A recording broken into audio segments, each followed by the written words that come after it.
ಎಲ್ರಿಗೂ ನಮಸ್ಕಾರ. ನಾನು ಅರುಣ್. ಒಂದು ಪುಸ್ತಕ ಅಂದಮೇಲೆ ಅದಕ್ಕೊಂದು ಒಳ್ಳೆ ಕವರ್ ಪೇಜ್ ಇರಬೇಕು. ಆಮೇಲೆ ಮುನ್ನುಡಿ, ಬೆನ್ನುಡಿ ಇರಬೇಕು ಅನ್ನೋದು ಒಂದು ಸಂಪ್ರದಾಯ.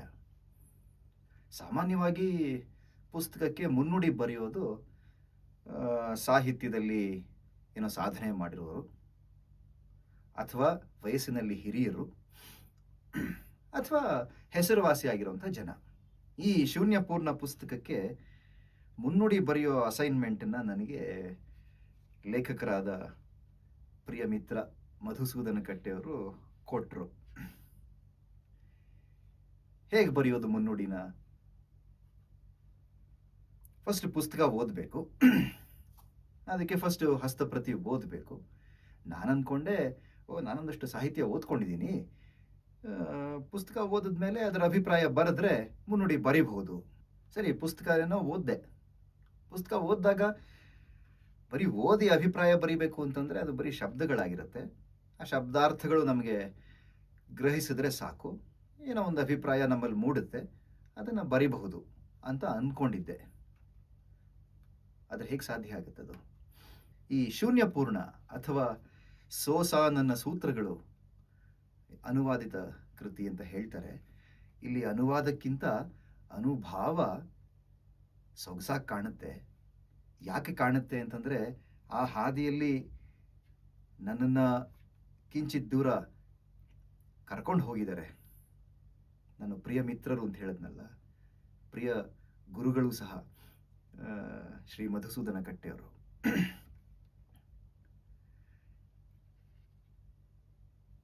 ಹೇಗೆ ಕಾಣಿಸ್ತು ಅಂತ ಹೇಳ್ತೀನಿ, ಯಾಕೆ ನನಗೆ ತೊಡಕುಗಳಾದವು ಅಂತಲೂ ಹೇಳ್ತೀನಿ.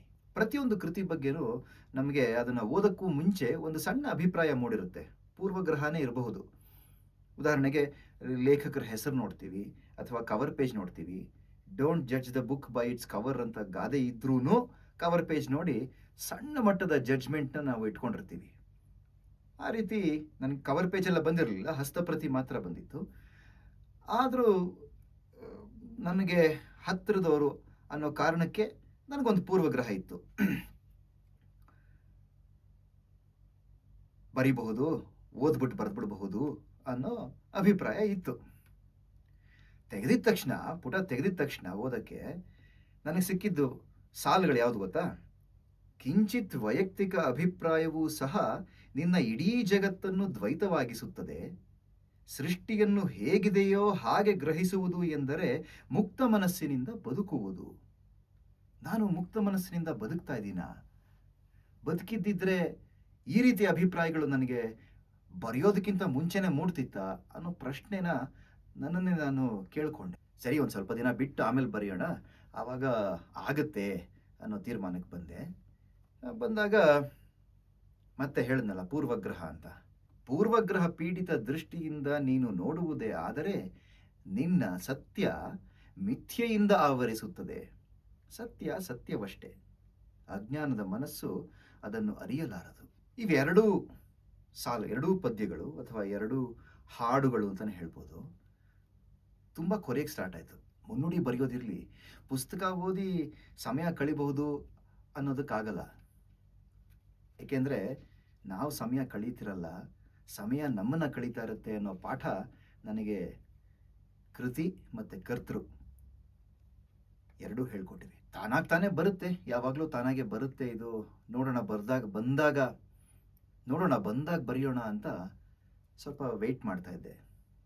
ಆದರೆ ಪುಸ್ತಕ ಆಗಬೇಕು, ಅದು ಅಚ್ಚಾಗಿ ಹೊರಗೆ ಬರಬೇಕು, ಜನ ಸೋಸಾನನ ಕೃತಿನ ಓದಬೇಕು, ಜನಕ್ಕೆ ತಲುಪಬೇಕು, ಆತ ಯಾರು ಅಂತ ಗೊತ್ತಾಗಬೇಕು, ಆತನ ಸಾಲುಗಳು ಕನ್ನಡದಲ್ಲಿ ಹೇಗೆ ಕೇಳಿಸುತ್ತೆ ಅಂತ ತಿಳ್ಕೋಬೇಕು, ಜನಕ್ಕೆ ಹೋಗಬೇಕಲ್ಲ, ಸುಮ್ಮನೆ ಕೂತಿದ್ರಾಗಲ್ವಲ್ಲ. ಮತ್ತೆ ತೆಗೆದು ನೋಡಿದೆ. ಮತ್ತೆ ತೆಗೆದಾಗ ತಾಳ್ಮೆಯೂ ಬೇಡ, ಅವಸರವೂ ಬೇಡ, ಸುಮ್ಮನಿರು, ಅದರಂತೆ ಅದನ್ನು ಬಿಡು, ಎಲ್ಲವೂ ಹೇಗಿದೆಯೋ ಹಾಗೆ ಅದರಂತೆ ಇರಲು ಬಿಡು. ಮತ್ತಿನ್ನೊಂದು ಸಾಲು ಚಿಂತನೆಗೆ ಹಚ್ಚಿಸ್ತು. ಮತ್ತೆ ಇನ್ನೊಂದು ಸಾಲು ಚಿಂತನೆಗೆ ಹಚ್ಚಿಸ್ತು. ನಾವು ನಿಜವಾಗ್ಲೂ ಎಲ್ಲವೂ ಹೇಗಿದೆಯೋ ಹಾಗೆ ಅದನ್ನು ಇರೋದಕ್ಕೆ ಬಿಡ್ತಾ ಇದ್ದೀವಾ? ಅಥವಾ ನನ್ನ ಅವಸರಕ್ಕೆ, ನನ್ನ ಆತುರಕ್ಕೆ ಜಗತ್ತು ನಡಿಬೇಕು ಅಂತ ನಿರೀಕ್ಷೆ ಮಾಡ್ತಿದ್ದೀವಾ? ಇಷ್ಟೊಂದು ಪ್ರಶ್ನೆ ಮಾಡಿಕೊಂಡು ಹೇಗೆ ಬರೆಯೋದು ಮುನ್ನುಡಿನ? ಇಷ್ಟಕ್ಕೂ ನಾನೇ ಮುನ್ನುಡಿ ಬರಿತಾ ಇದ್ದೀನಾ? ಬರೀ ಮುನ್ನುಡಿ ವಿಷಯ ಅಲ್ಲ.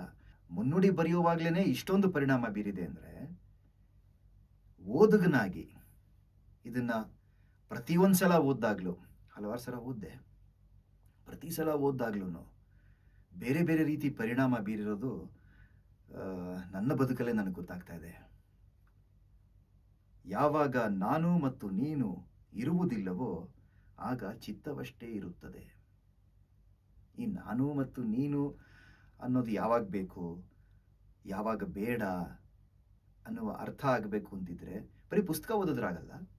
ಆ ಪುಸ್ತಕದ ಸಾಲುಗಳು ನಮ್ಮ ಬದುಕಿನ ಸಾಲುಗಳಾಗಿರಬೇಕು. ಮತ್ತೆ ಅದು ನಮ್ಮ ಬದುಕೋ ಅಥವಾ ಬರೀ ಬದುಕೋ ಅಥವಾ ಯಾವುದೂ ಇಲ್ಲವೋ, ಅವೆಲ್ಲವೂ ಶೂನ್ಯವೋ ಅಥವಾ ಆ ಶೂನ್ಯವೇ ಪೂರ್ಣವೋ. ಹಾಗಾಗಿ ಇದಕ್ಕೆ ಶೂನ್ಯ ಪೂರ್ಣ ಅಂತ ಇದೆ. ಇವಿಷ್ಟು ಪ್ರಶ್ನೆಗಳು ಕಾಡದೇ ಇರಲ್ಲ. ಇವಿಷ್ಟು ಪ್ರಶ್ನೆಗಳು ನಮ್ಮನ್ನು ಕಾಡುತ್ತವೆ. ಕಾಡಲೇಬೇಕು. ಯಾಕೆಂದ್ರೆ ಒಂದು ಕಡೆ ಹೀಗೆ ಹೇಳ್ತಾರೆ, ಏಕತೆಯನ್ನು ವರ್ಣಿಸಲು ಯಾವ ಭಾಷೆಯಲ್ಲೂ ಪದಗಳಿಲ್ಲ. ಅದು ನಂಬಿಕೆಗಳಿಂದ ಆಚೆ, ಅನುಭವದಿಂದ ಆಚೆ, ದೇಶದಿಂದ ಆಚೆ, ಕಾಲದಿಂದ ಆಚೆ. ಯಾವ ಪೂರ್ವಗ್ರಹವೂ ಇಲ್ಲಿ ಬರಲ್ಲ. ನನ್ನ ಜ್ಞಾನವೂ ಸಹ ಇಲ್ಲಿ ಕೆಲಸ ಮಾಡಲ್ಲ. ಏನೋ ನಂಗೆ ಗೊತ್ತಿದೆ ಅಂತ ಅಂದ್ಕೊಂಡ್ಬಿಟ್ರೆ ಏನೂ ಗೊತ್ತಿಲ್ಲ ಅನ್ನೋದು ನಿರೂಪಣೆ ಆಗುತ್ತೆ. ಏನೋ ನನಗೆ ಗೊತ್ತಿದೆ ಅಂತ ತಿಳ್ಕೊಂಡು ಶುರು ಮಾಡಿದಾಗ ಮುಗಿಸೋ ಅಷ್ಟೊತ್ತಿಗೆ 65 ಪುಟ 67 ಪುಟ ಮುಗಿಸೋ ಹೊತ್ತಿಗೆ ಗೊತ್ತಿಲ್ಲ ಅನ್ನೋದು ಗೊತ್ತಾಗುತ್ತೆ. ಯಾವುದೇ ಪಾಠ ಕಲಿಬೇಕಾದ್ರೂ ನನ್ನ ಪ್ರಕಾರ 3 ಕ್ಯಾಟಗರಿನಲ್ಲಿ ಇರೋವಂಥವರಿಂದ ಕಲಿತೀವಿ ಅನ್ಸುತ್ತೆ. ಇದು ನನ್ನ ಅಭಿಪ್ರಾಯ. ಒಂದು, ನನ್ನ ಹಾಗೆ ಸ್ಕೂಲ್ ಮೇಷ್ಟ್ರು, ನಾನೊಬ್ಬ ಸ್ಕೂಲ್ ಮೇಷ್ಟ್ರು. ನಮ್ದೇನಪ್ಪ ಕೆಲಸ ಅಂತಂದರೆ, ಲೌಕಿಕ ಬದುಕಲ್ಲಿ ಇಂತಿಂಥ ಕೆಲಸ ಮಾಡಪ್ಪ, ಇಂತಿಂಥದ್ದು ನಿನಗೆ ಸಿಗುತ್ತೆ, ಹೀಗಿರಬೇಕು ಅನ್ನೋದನ್ನು ಹೇಳ್ಕೊಡ್ತೀವಿ. ಅದೊಂದು ಲೌಕಿಕ ಬದುಕಿಗೆ ಬೇಕಾಗಿರುವಂಥ ಸ್ಕಿಲ್ಸ್, ಅದನ್ನು ತಿಳಿಸ್ಕೊಡ್ತೀವಿ. ಇದು ಶಿಕ್ಷಕನ ಕೆಲಸ ಆಗಿರುತ್ತೆ. ಪ್ರತಿಯೊಂದು, ಅದು ಯಾವುದೇ ಸಬ್ಜೆಕ್ಟ್ ಆಗಿರ್ಬೋದು. ನಾನು ಯಾವುದೋ ಸಬ್ಜೆಕ್ಟ್ ಪಾಠ ಮಾಡ್ತಿದ್ರೆ ಆ ಸಬ್ಜೆಕ್ಟಲ್ಲಿ ಬೇಕಾಗಿರುವಂಥ ಸ್ಕಿಲ್ಸ್ನ ನಾವು ಹೇಳ್ಕೊಟ್ಟಿರ್ತೀವಿ. ಇದು ಒಂದು ಮೊದಲನೇ ಕ್ಯಾಟಗರಿ ಅಥವಾ ಮೊದಲನೇ ಜಸ್ಟ್ ಹಂತ ಅಷ್ಟೇ. ಎರಡನೇ ಹಂತದಲ್ಲಿ ಒಬ್ಬ ವ್ಯಕ್ತಿ ತಾನು ನಡೆದು ತೋರಿಸ್ತಾನೆ ಹೇಗೆ ಬದುಕಬೇಕು ಅಂತ. ಆ ಬದುಕನ್ನು ನೋಡಿ ಕಲಿತೀವಿ. ಆಚಾರ್ಯರು ಅಂತ ಕರೀತಾರೆ. ಅವರು ಆಚರಿಸಿ ತೋರಿಸ್ತಾರೆ. ಇನ್ನು ಮೂರನೇ ಕ್ಯಾಟಗರಿ ನಮ್ಮ ಪ್ರಸ್ತುತ ಲೇಖಕರು, ನನ್ನ ಪ್ರಿಯ ಮಿತ್ರರು ಮತ್ತು ಗುರು ಸಮಾನರು. ಇವರು, ನನ್ನ ಪ್ರಕಾರ ಇವರ ಒಡನಾಟ ಇದೆಯಲ್ಲ, ಆ ಒಡನಾಟದಿಂದ ನಾವು ಸಾಕಷ್ಟು ಕಲಿತೀವಿ. ಆ ಒಡನಾಟ ಫಿಸಿಕಲ್ ಒಡನಾಟ ಅಂತಲ್ಲ, ಜೊತೆಗಿರಬೇಕು ಅಂತಲ್ಲ, ಹತ್ರ ಕೂತ್ಕೊಂಡಿರ್ಬೇಕು ಅಂತಲ್ಲ, ಮಾತಾಡಬೇಕು ಅಂತಲ್ಲ. ಆ ಒಡನಾಟ ನಮಗೆ ಪುಸ್ತಕದಲ್ಲೂ ಸಿಗುತ್ತೆ. ಆ ಒಡನಾಟದಿಂದ ಕಲಿಯೋದಿದೆಯಲ್ಲ, ಅದು ಹೇಳಕ್ಕಾಗಲ್ಲ. ಆಗಲೇ ಹೇಳಿದ ಹಾಗೆ ಯಾವ ಭಾಷೆಗಳಲ್ಲೂ ಅದಕ್ಕೆ ಪದಗಳಿಲ್ಲ.